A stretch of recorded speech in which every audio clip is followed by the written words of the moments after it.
You'll find that in chapter 7, section 7. Let's find our way home. You are the will of God. Do not accept anything else as your will, or you are denying what you are.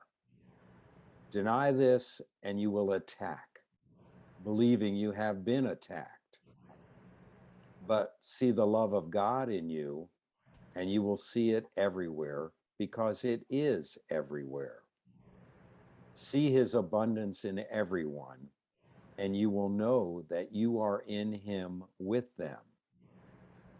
They are part of you as you are part of God. You are as lonely without understanding this as God himself is lonely when his sons do not know him. The peace of God is understanding this. There is only one way out of the world's thinking, just as there was only one way into it. Understand totally by understanding totality.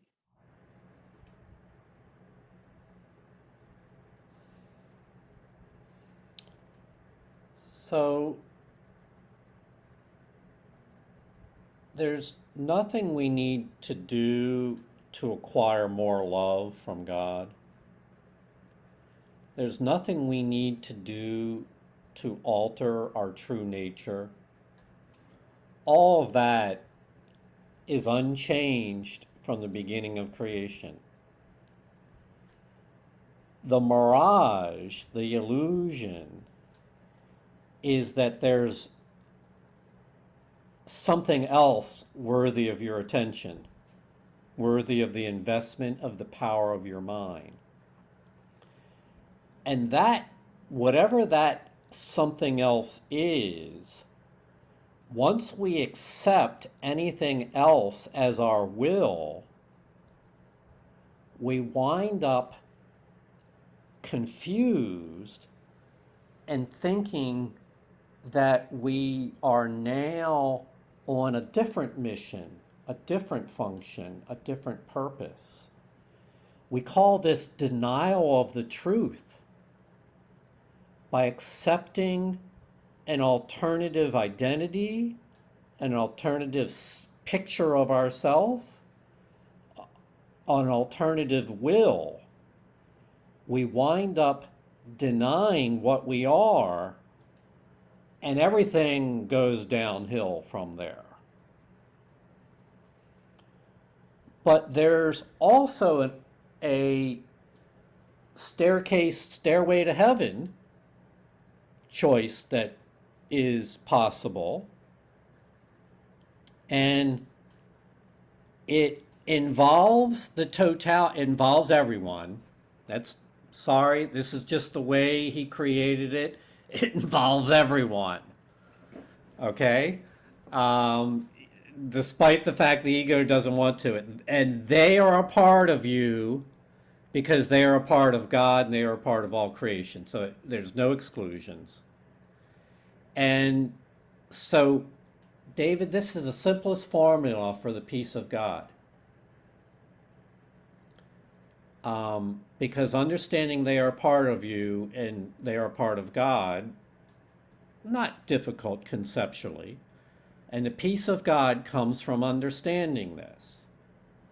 So here's the line that I wish you all would write down and put on whatever it is, your refrigerator, your mirror, your dining room table. This is what I did. There's only one way out of the world's thinking. I believe this to be literal. I accept that this is literal. There's only one way out of the world's thinking because there's only one way into it. The way into the world's thinking was the ego denied totality. It says it doesn't exist. We're in another reality different than totality. That was the way into the world's thinking. There's the same way as the only way back into out of the world's thinking and into totality. And that is that you will understand totally by understanding totality.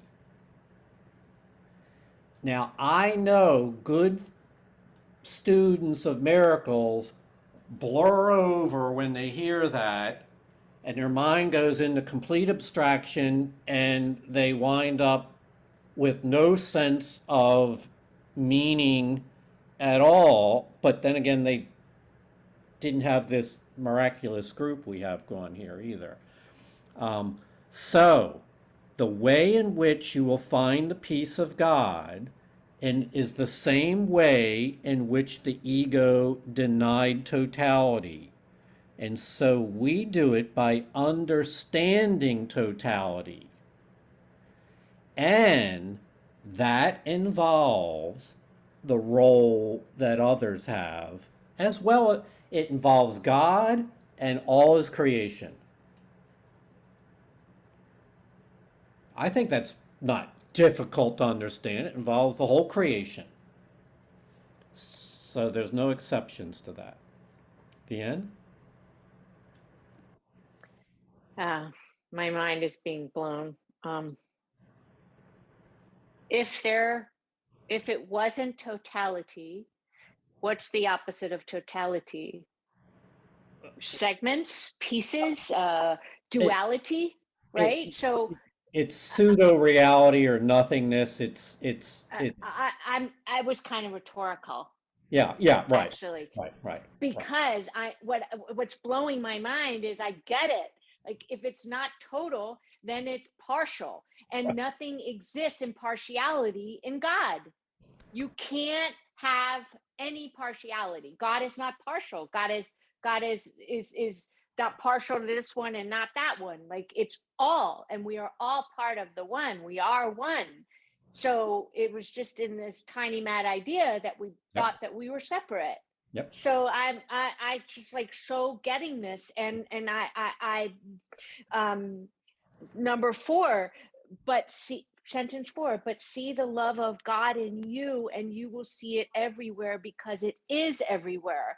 And that blows my mind too, because when I was in the car with my child, it's hard as someone in the dream who struggled with codependency. It was just like, and other things and all these labels and things, part of the dream, right? Like trauma and blah, blah, blah, blah.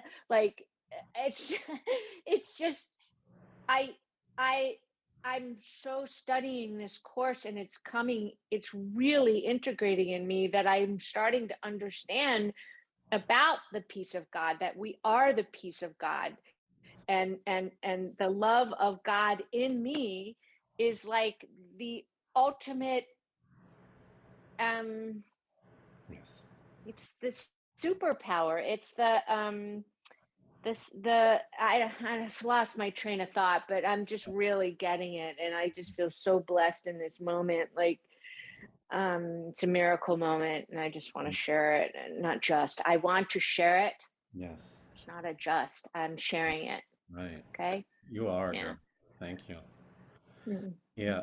My favorite word, the love of God in you, is the original state of creation.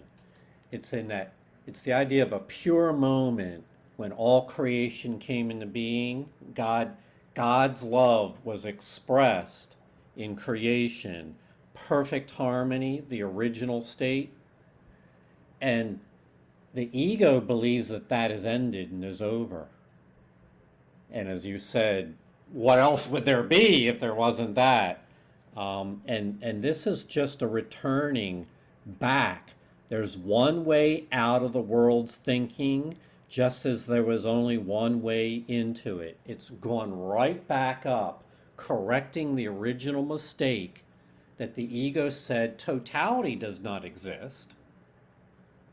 This notion of a perfect oneness, a wholeness of the creator perfectly expressing his love in the creation, and everything is harmonious and united. That ego says that doesn't exist. That's the doorway back, is the denial. So now we said in the beginning that denial can be used for the ego or for the Holy Spirit. Now we have the way of using it for the Holy Spirit. I deny the idea that totality does not exist. I affirm totality does exist and it has never changed. Jane, the separation never happened.